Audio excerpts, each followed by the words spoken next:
read one particular verse, then I will proceed, a little fast because of the time constraint. Only one particular, First Peter, second chapter, ninth verse. First Peter, second chapter, ninth verse. Now we are supposed, as we say, we are new creature in the Lord. All the old man thing has passed away. Now we say we are born again. We say we are Holy Spirit baptized, water baptized, blah blah, and all those things.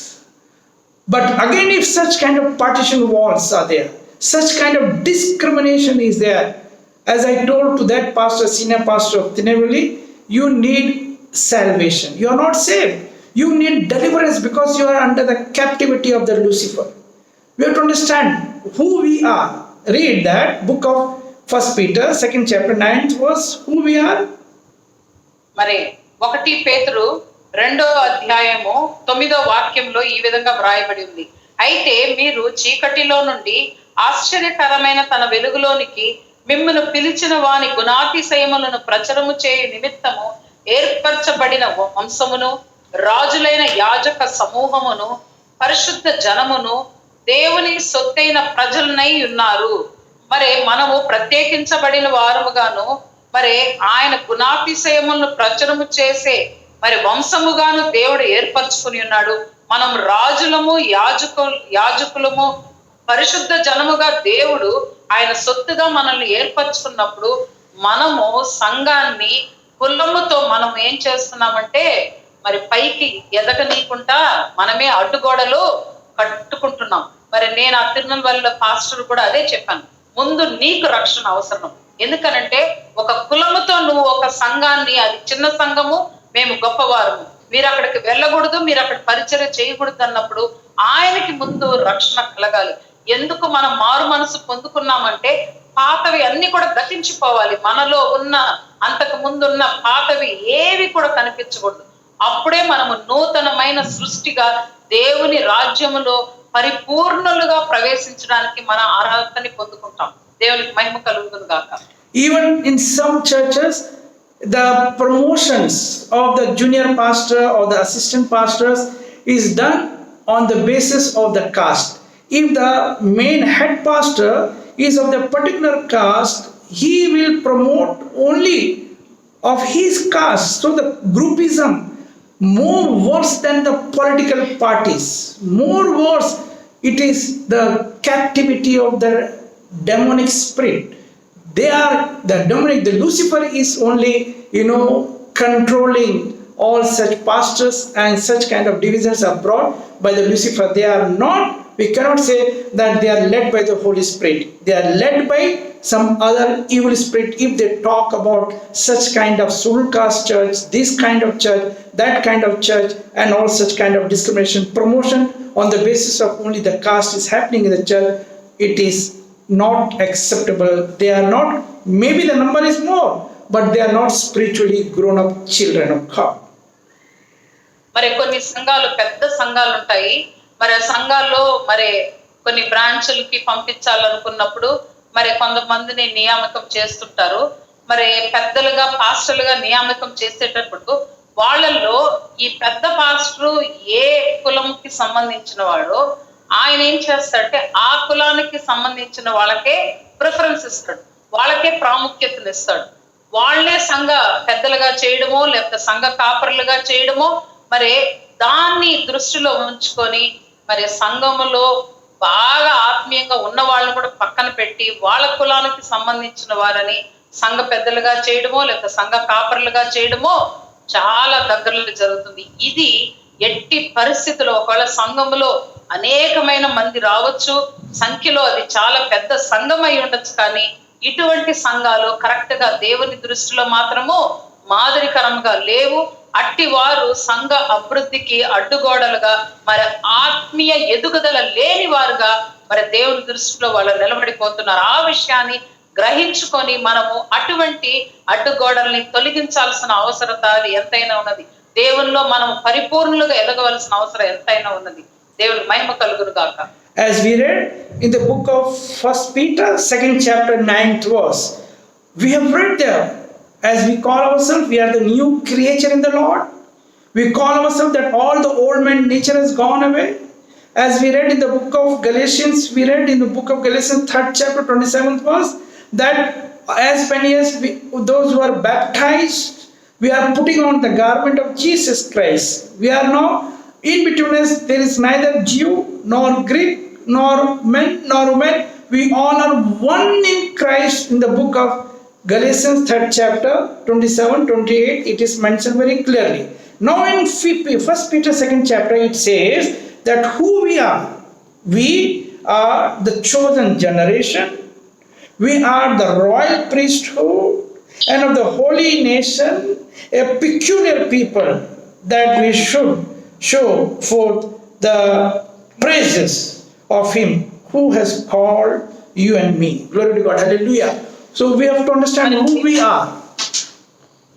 దేవుని యొక్క వాక్యము చాలా తేట తెల్లంగా ఏం చెప్తుందనంటే, మనము ఏర్పరచబడిన వంశముగా ఉన్న 1 పేతురు 2వ అధ్యాయంలో 9వ వాక్యంలో మనం చూస్తున్నాం. ఆయన ఆశ్చర్యకరమైన తన వెలుగులోనికి మనల్ని పిలిచి ఉన్నాడు. దేన్ని ప్రచురణ చేయడానికంటే ఆయన గుణాతిశయముల్ని ప్రచురణ చేయడానికి మనల్ని ఆయన ఏర్పరచుకొనిన వంశముగాను, రాజులుగాను, యాజకుల సమూహముగాను, పరిశుద్ధ జనముగాను, ఆయన సొత్తైన ప్రజలుగా మనల్ని ఎంచుకొని ఉన్నాడు. మరి ఇంతగా మనల్ని ఆయన ఏర్పరచుకొని ఎంచుకొని ఉన్నాడు.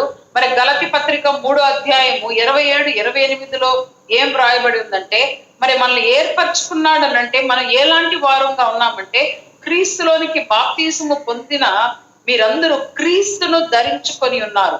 ఇందులో యూదుడని, గ్రీసు దేశస్థుడని లేదు, దాసుడని స్వతంత్రుడని లేడు, పురుషుడని స్త్రీ అని లేదు, యేసు క్రీస్తు నందు మీరందరూ ఏకముగా ఉన్నారని మరి వాక్యము మనకి చాలా స్పష్టంగా తెలియజేస్తుంది. దేవునిలో ఏ భేదము లేదు. భేదాలు కలిగించేదంతా కూడా సైతానుడే. సాతాను ఒక ఆలోచన కలిగి ఉన్న వాళ్ళే భేదాల్ని కలిగిస్తుంటారు. వాళ్ళు ఆ కులము, ఈ కులము, వీళ్ళు దీనికి సంబంధించిన వారు, వాళ్ళకి సంబంధించిన వారు. దేవునిలో అందరూ సమానమైన వారని దేవుని యొక్క వాక్యము చాలా వివరంగా మనకి తెలియజేస్తుంది. దేవునికి మహిమ కలుగును గాక. Glory to God. So now who we are, there is one word, as we read in the book of 1 Peter 2nd chapter 9th verse, there is one word is there. Who we are Parisuddha Jati. No upper jati, no lower jati, no scheduled caste jati, nothing such kind of thing. Ore jati, only one jati, that is we are Parisuddha Jati. We read in the book of 1 Peter 2nd chapter 9th verse. Let us shake hand to the person next to you and say, you and me are from the Parisuddha Jati, Ore Jati. No divisions, no partitions between us. One Jati. Glory to God. Parisuddha Jati. మరి మన వాక్యము మనకి స్పష్టంగా తెలియజేస్తున్న విషయం ఏంటనంటే, మనలో ఏ జాతి, కులము ఇవన్నీ కూడా మనకు లేవు. ఎందుకనంటే దేవుడు మనల్ని ఎలాగ పిలుచుకొని ఉన్నాడంటే, పరిశుద్ధ జనముగా ఆయన పిలుచుకొని ఉన్నాడు. పరిశుద్ధ జనముగా ఆయన మనల్ని పిలుచుకొని ఉన్నాడు. అలాంటి ఏర్పాట్ల ఉన్న మనము మరి పెద్ద కులానికి సంబంధించిన వారు, తక్కువ కులానికి సంబంధించిన వారు, అసలు కులము అక్కడ కులము అన్న మాటకి స్థానమే లేదు. ఎందుకంటే మనం పరిశుద్ధ జనముగా ఉన్నాం. అదే మన కులము. ఎందుకంటే రాజుకులుగా, యాజకులుగా ఆయన మనల్ని ఏర్పరచుకున్నప్పుడు మనకున్న ఒకే కులము, పరిశుద్ధ కులములో మనం ఉన్నాం. మరి అది వదిలిపెట్టి మనము నువ్వు ఆ కులానికి సంబంధించిన వాడు కాబట్టి నువ్వు ఆ సంఘానికి వెళ్ళు, నువ్వు ఈ కులానికి సంబంధించిన వాడు కాబట్టి, ఈ జాతికి చెందిన వాడు కాబట్టి నువ్వు ఈ సంఘానికి వెళ్ళని మనము అడ్డుగోడలు కట్టుకున్నట్లయితే దేవుని రాజ్యంలోకి ప్రవేశించడానికి మనమే అడ్డుగోడలుగా మిగిలిపోతున్నాం. దేవునికి మహిమ కలుగును గాక. There are some group of people in the congregation, they divide and you make the sheep scattered. I don't want to go into more details because of the time constraint. Book of Jeremiah 23rd chapter, it is mentioned there. Oh, unto such pastors, those who are scattering my sheep. Because of the time I'm not going in details. But then sometime it happens now in the congregation. If suppose somebody is gifted, somebody gets the gift of the prophecy. First of all, the prophecy is only for the edification of the church. only for the edification of the congregation, not for a personal kind of thing. Like Hindus and all, they go and ask some prophet or some, like, temple people, that I lost my cow, which direction I should go in search of my cow. I myself, because I was making horoscope in my childhood and all, I myself was duping, I myself was deceiving people by taking a lot of money, me and my elder pujari and elder pandit, we were doing that thing. So same thing is also happening. People are going behind the prophets. So sometime the prophets come out from the congregation and start a separate ministry by saying prophecy, prophet ministry. Okay. Sometimes some people will say healing gift, and they will start another group, that a healing ministry. Fantastic, very good. But the word of God principle says all of them, whether the prophet, all such gifted people, they are not supposed to be scattered. They have to be under one fold.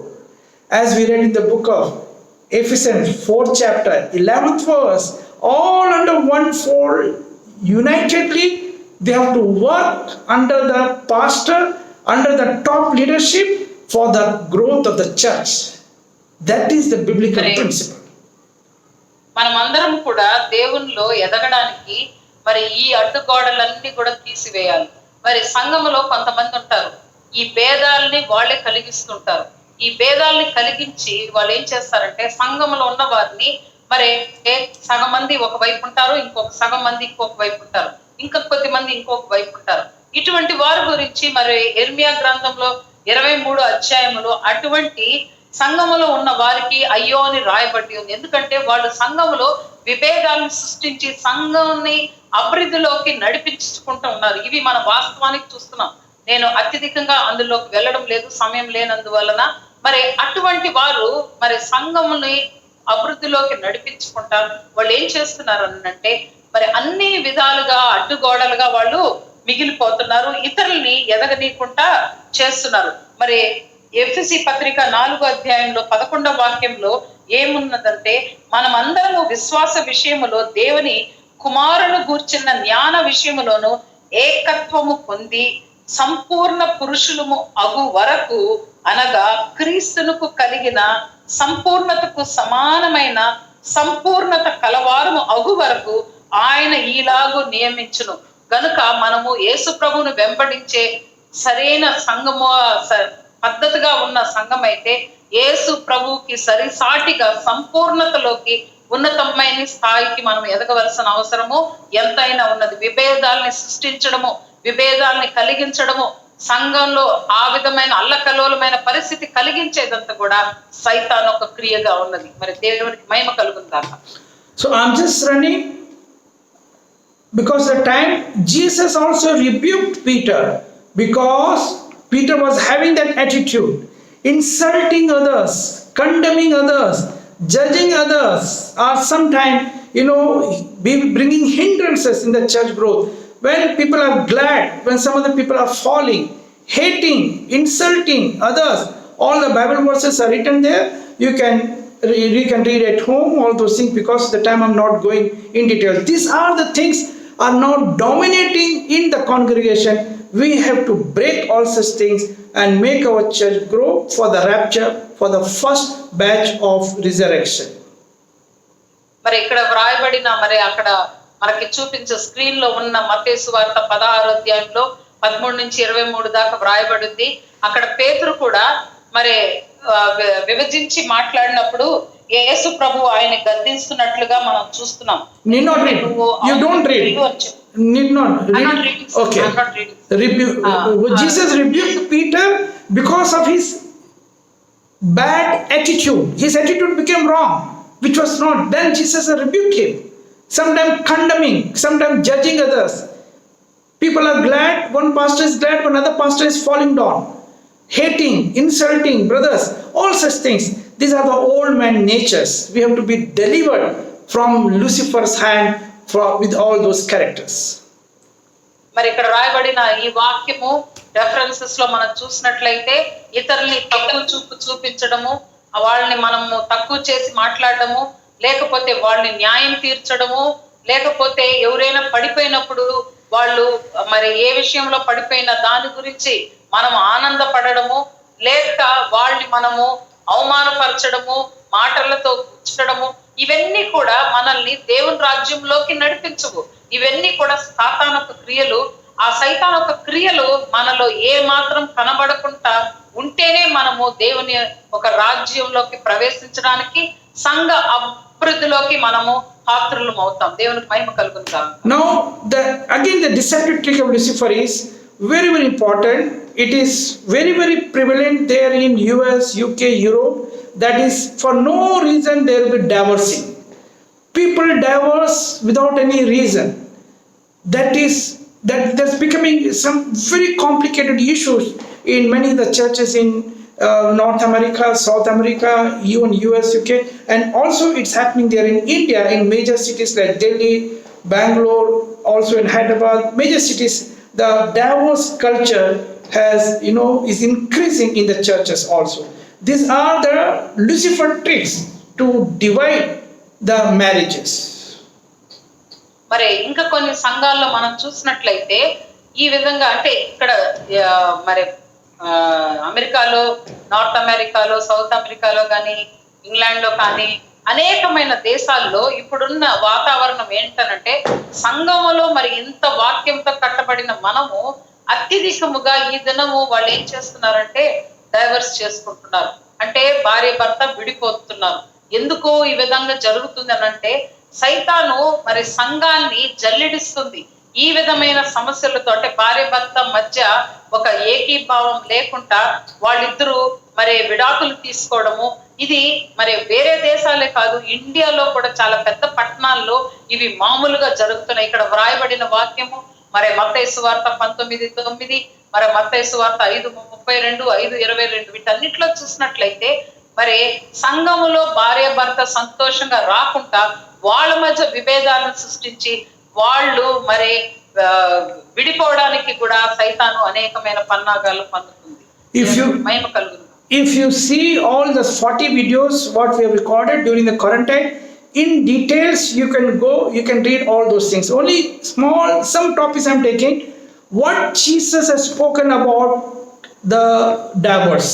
Read in your Telugu language what Jesus is teaching about the divorce. Book of Matthew, 19th chapter, 9th verse. Book of Matthew, 19th chapter, 9th verse in English. And in Telugu also you can read that thing.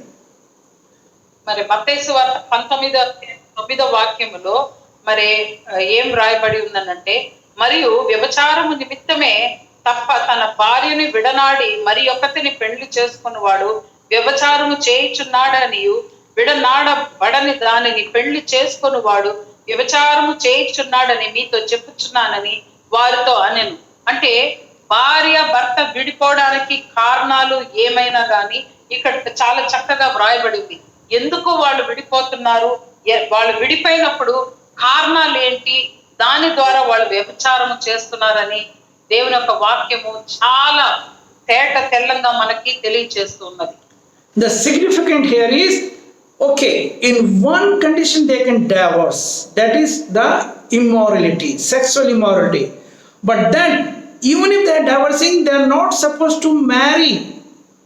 The spouse is not supposed to marry the third one. If they are marrying the third one, it is an adultery. It means till the divorced wife is alive, the husband cannot marry. Or till the divorced husband is alive, the wife cannot go for the second marriage, cannot go for the third marriage, cannot go for that. Jesus himself says this is a adultery, and we all know the adulteress will not enter into the kingdom of God.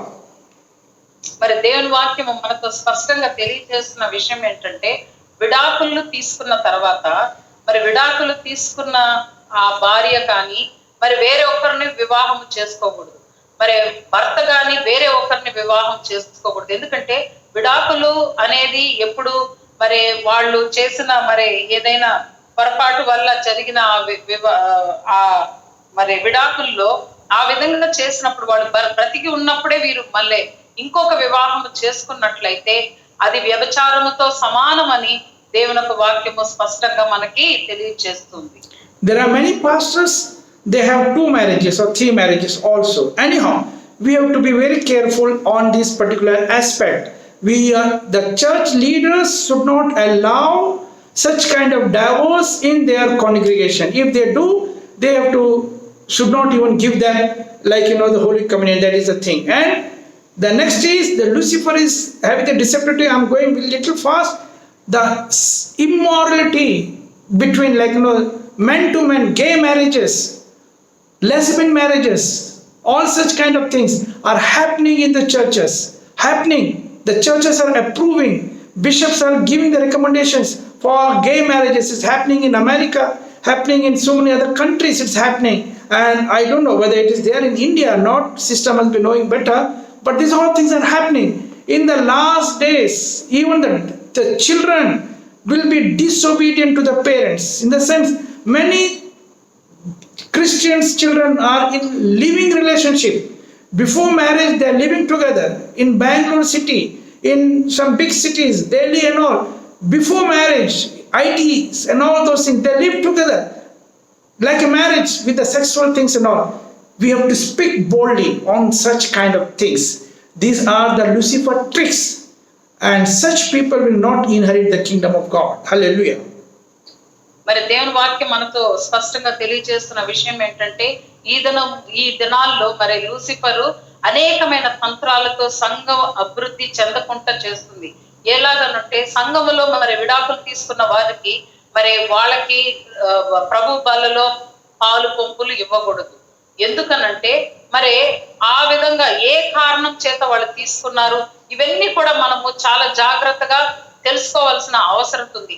ఈ రోజుల్లో సంఘాల్లో మరి గే marriages అంటే పురుషులు పెళ్లి చేసుకోవడము, మరి స్త్రీలు పెళ్లి చేసుకోవడము, ఇవన్నీ కూడా మరి కొన్ని గవర్నమెంట్స్ వాటిని అంగీకరించడం వల్ల అటువంటి వారు కూడా సంఘాలకి రావడము, మరి వాళ్ళు కూడా ప్రభు పాలలో పాల్గొనడము, ఇలాంటివి మనము సంఘములో ఏ మాత్రము కూడా వాళ్ళని మనము రానివ్వకూడదు. ఎందుకనంటే వాళ్ళు అలాంటి భయంకరమైన పరిస్థితిలో ఉన్నప్పుడు మరి దేవుని యొక్క వాక్యం సెలవిస్తుంది, అటువంటి వారు దేవుని రాజ్యంలోకి ప్రవేశించలేరని. ఈ దినాల్లో మనం చూస్తున్నాం, పిల్లలు కూడా మరి చాలా వెనకబడిపోయి ఉన్నారంటే కొద్దిగా కూడా దేవుని భయం లేకుండా వారి ఇష్టానుసారంగా జీవిస్తున్నారు. ముఖ్యంగా కొన్ని ప్రదేశాలు పెద్ద సిటీస్ లో అయితే మన పిల్లలు బయట ఉంటున్నారు, మరి ఎలాగుంటున్నారో మనం తెలుసుకోవాల్సిన అవసరం కూడా ఉంది.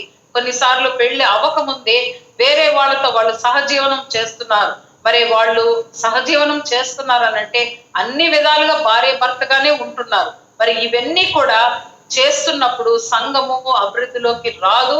ఇవన్నీ కూడా సైతాను చివరి దినాల్లో పెడుతున్న మరి సమస్యలు, వీటికి మనము ఏ మాత్రం కూడా స్థానం ఇవ్వకూడదు. దేవునికి మహిమ కలుగును గాక. In the book of Romans, 1st chapter 32 verse, it's there that not only those gay, not only those lesbian, not only such kind of immoralities, they will be judged, but also, see by underline what I have done, not only do the same, but also those who approve of those who practice such things. It means if a pastor is allowing in the church the living relationship, coming on Sunday and giving the Holy Communion, who is approving? The pastor is approving. Pastor is approving for the second marriage. I met a couple pastors there in US. They are expert. The wife is expert, a lawyer for the divorce, and the pastor is expert for giving second marriage, third marriage. I scolded once. I came to know, and I scolded that pastor. I told, what you are doing? It is against the biblical principle. It's against Bible. He says, yeah, don't disturb my business. This is my business. My wife is divorcing. My wife is a lawyer. She is, fighting the case to divorce, and they come to me again for the second marriage. I am getting very good tithes. I am getting very good 10%, and I am happy. So this is my business. Please don't disturb me. So such kind of things are happening. Those who are approving, they will also be judged. They will be also the same as we read in the book of Matthew 7 chapter 21 verse, that, oh Lord, people who say Sotram, people who say hallelujah, all those things and all will not inherit into the kingdom of God.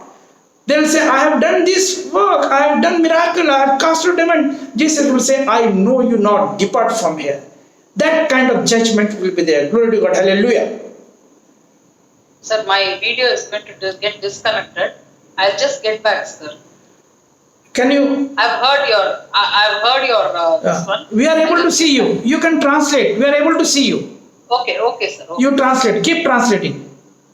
మరి మనము ఇప్పుడు విన్న ప్రకారము మరి సంఘాల్లో అనేకమైన సంఘాల్లో ఏం జరుగుతుందంటే ఇటువంటివి కూడా మనము ఒప్పుకోకూడదు. రోమీయులకు రాసిన పత్రిక 1వ అధ్యాయం 32వ వాక్యంలో ఏం రాసిందంటే, ఇట్టి కార్యములు అభ్యసించు వారు మరణమునకు తగిన వారు అని దేవుని న్యాయ విధిని వారు బాగుగా ఎరిగి ఉండి వాటిని చేయించున్నారు. ఇది మాత్రమే కాక వాటిని అభ్యసించు వారితో సంతోషముగా సమ్మతించుచున్నారు. అంటే ఆల్రెడీ అటువంటి మరి పురుషులు సహజీవనములు, మరి స్త్రీలు వివాహములు, ఇటువంటి అన్నిటినీ ఒప్పుకొని ఆ సంఘాన్ని నడిపిస్తున్న ఆ సంఘ కాపరి వీటికి ఒప్పుకున్నట్లయితే అది సరి అయిన సంఘము కాదు. వాళ్ళు దేనికి పాత్రులంట? మరణానికి పాత్రులు అని చెప్పి దేవుని ఒక వాక్యము తేటతెల్లంగా మనకు తెలియజేస్తుంది. మరి అమెరికాలో ఒక సంఘములో, చాలా పెద్ద సంఘము, చాలా మంది వస్తుంటారు. అటువంటి సంఘంలో పాస్టర్ గారు 2వ పెళ్లి 3వ పెళ్లి ఇవన్నీ కూడా ఆయన చక్కగా చేస్తుంటాడు. మరి ఆయన భార్య వచ్చి మరి ఈ విడాకులు ఇచ్చే దాంట్లో ఎక్స్పర్ట్ లాయర్ అన్నమాట. ఆమె అక్కడ విడాకులు ఇప్పించడము, ఇక్కడ ఈయన పెళ్లిళ్ళు చేయడము. మరి ఇవి జరుగుతున్న విషయం నాకు తెలిసినప్పుడు నేను చాలా వాళ్ళని కఠినంగా మాట్లాడాను. మీరు ఏం చేస్తున్నారు అసలు అని అంటే, ఏం చేస్తున్నాము, వాళ్ళకి ఇష్టం లేదు, వాళ్ళు విడిపోయినారు. మరి నా భార్య ఆ కేసుని చూసింది. మరి వాళ్ళు విడిపోయిన వారు మళ్ళా వేరే వాళ్ళు పెళ్లి చేసుకున్నప్పుడు నేను వివాహం చేస్తున్నాను, నా సంఘానికి వాళ్ళు ఇవ్వాల్సిన మరి వాళ్ళు ఇస్తున్నారు అని ఆయన ఆ విధంగా చెప్పినప్పుడు నేను వాళ్ళని చాలా ఖండించి మాట్లాడాను. Let us read book of Revelation 21:8 very fast without wasting much time. Revelation 21:8. This is called the second death. Understand what is the meaning of the second death? Book of Revelation 21:8. మరి ప్రకటన గ్రంథము 21వ అధ్యాయము 8వ వాక్యంలో ఏం రాయబడిందంటే, పిరికి వారును, అవిశ్వాసులను, అసహ్యులను, మరి నరహంతకులను, వ్యభిచారులను, మాంత్రికులను, విగ్రహారాధికులను, అబద్ధికులందరూ అగ్ని గంధకములో మండు గుండములో పాలు పొందురు. ఇది 2వ మరణం. మరి ఈ 2వ మరణంలోకి ప్రవేశించడానికి ఇటువంటి వారందరూ కూడా ఈ విధంగా సిద్ధపాటు కలుగుతున్నారు. సంఘంలో ఇలాంటి పరిస్థితి ఉన్న వారు ఇలాంటి మరి అగ్నిగుండములో పడవేయబడతారు. That is called the second death. We have to. రెండవ మరణం. We want that all the new creature, those who call themselves that we are new creature in the Lord, old man thing has passed away. Revelation 21:8 are the things of the old man nature. This we have to crucify for all this kind of nature. Now let us come very quickly, because I have got only 5 minutes time with me. Very quickly, let us read what is the, from the very beginning I'm talking about the first batch of resurrection. First batch of resurrection. We are preparing the group of people, the congregation, we are preparing through this teaching and training program so that they should be in the rapture. They should be found in the first batch of resurrection. That is our focus. That is our main meaning. Read book of 1 Thessalonians 4th chapter 16th and 17th. This is the first batch. This is the rapture before the Antichrist period. We are preparing for such things. Glory to God. Hallelujah.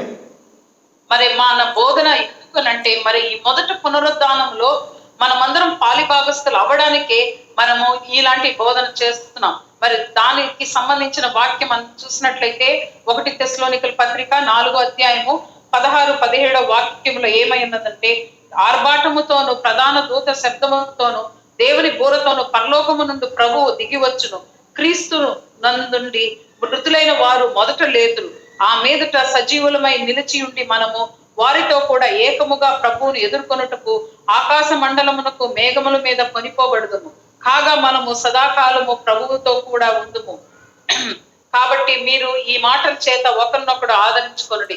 మరి ఈ మొదటి పునరుద్ధానములో మనం ప్రవేశించాలనంటే ఈ పాతవన్నీ గతించిపోవాలి. ఇందాక మనం ప్రకటన గ్రంథము 21:8 చదివినాము. అలాంటి తత్వము మనలో అవన్నీ కూడా మరణించాల. అవి లేకుండా మనము పరిశుద్ధులంగా నూతనమైన సృష్టిగా ఉన్నప్పుడు ఖచ్చితంగా ఈ మొదట పునరుద్ధానంలో మనము ప్రవేశిస్తాం. దేవునికి మహిమ కలుగును గాక. If those who are left behind during this Antichrist period of 3.5 years of tribulation period, followed by again 3.5 years of the tribulation, great tribulation period, they will be like people who will be like naked, as we read in the very first session, book of Revelation 16 chapter 15th verse. The situation will come like they will be naked if they are not raptured. We have to prepare the congregation like 10 virgins. We all know that out of the 10 virgins, 50% virgin, that is 5 virgins were vigilant, and 50% were, though they are virgins, the qualification was same. They were born again, they were water baptized, they were Holy Spirit baptized, but then they were sleeping. They were not having enough oil. They were not under the fire anointing, and they were left behind. Those, the vigilant, the wise virgins, were caught up. We have to make the congregation wise virgins, so that they should be mature, grown up, spiritually grown up to the same stature of like of Jesus Christ. They will be caught up. That is mine and your mission, the mission of God, mission of Jesus Christ, and that is the purpose for which we are conducting this teaching and training program. మరి మనము దేవుని యొక్క పరిశుద్ధమైన ఆ రాకడలో ఎత్తబడడానికి, మనమందరము కూడా పునరుద్ధానములో పాల్గొనడానికి సిద్ధపాటు కలిగి ఉన్న వారముగా ఉండాల్సిన అవసరం ఉన్నది. దాని కొరకే మనము సంఘాన్ని ఈ విధంగా మనం తయారు చేస్తున్నాం. దేవునికి, యేసు ప్రభుకి